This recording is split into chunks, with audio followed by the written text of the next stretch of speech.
Assalamualaikum warahmatullahi wabarakatuh. Saya Muhammad Rasbi Sidiki dari 11 IPA 2 ingin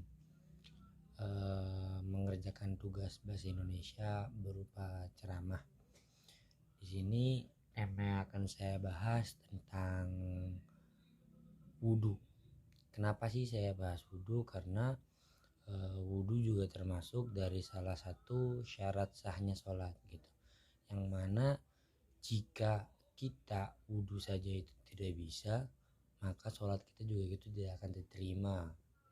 Maka dari itu di sini saya akan menjabarkan syarat-syarat wudhu dan anggota-anggota apa saja yang wajib dibasuh pada saat kita berwudhu.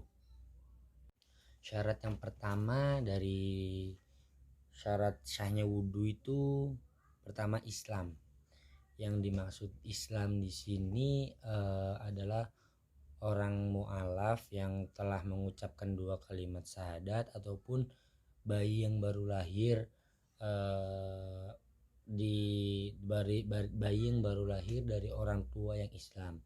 Syarat kedua itu tamyiz. Tamyiz itu ada 2, yaitu mandiri dan yang kedua tuh umur 7 tahun Hijriah. Yang dimaksud mandiri tuh kita sudah bisa mandi sendiri, makan sendiri, dan umur 7 tahun Hijriah itu seperti sabda Nabi juga, ketika anak-anak kita sudah berumur 7 tahun maka ajarkanlah dia sholat. Makanya tamis di sini juga termasuk ke rukun kedua dalam berwudu. Yang ketiga itu bersih dari haid dan nifas.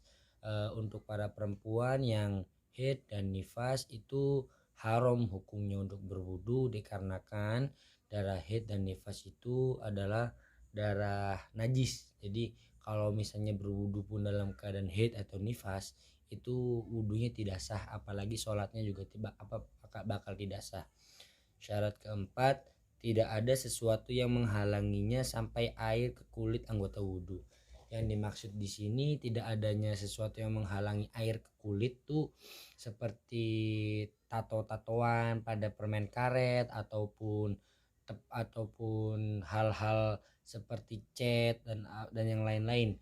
Karena ketika kita berwudu, air yang kita gunakan untuk berwudu itu harus menempel pada kulit kita secara langsung gitu. Tidak boleh ada penghalang sedikit pun seperti tadi cat ataupun tato-tatoan. Maka alangkah baiknya sebelum kita berwudu kita pastikan bahwa di dalam diri kita itu bersih, tidak ada hal-hal yang menghalanginya. Syarat kelima,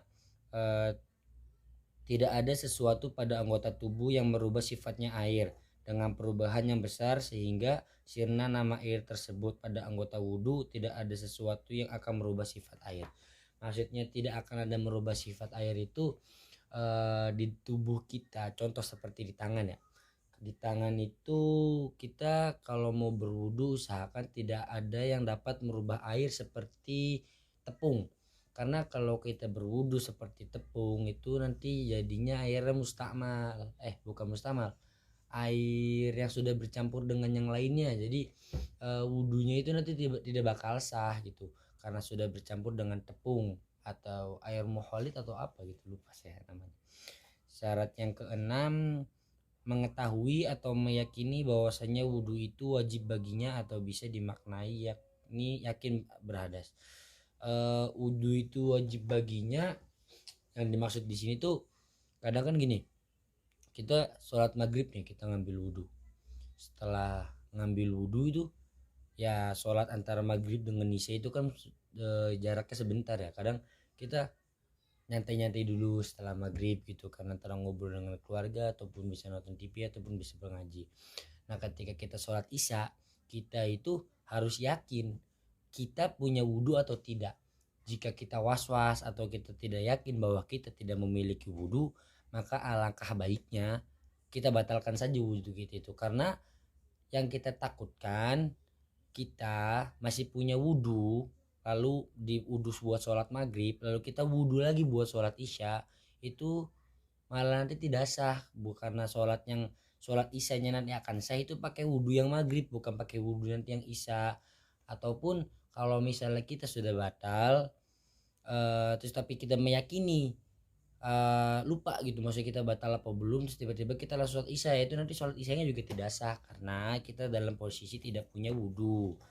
Terus syarat yang selanjutnya, syarat yang ketujuh adalah tidak meyakini salah satu dari fardunya wudhu itu sunnah. Maksudnya di sini adalah contoh seperti membasuh kuping, kumur-kumur, terus membasuh lubang hidung, itu dalam hal wudhu itu hukumnya sunnah gitu.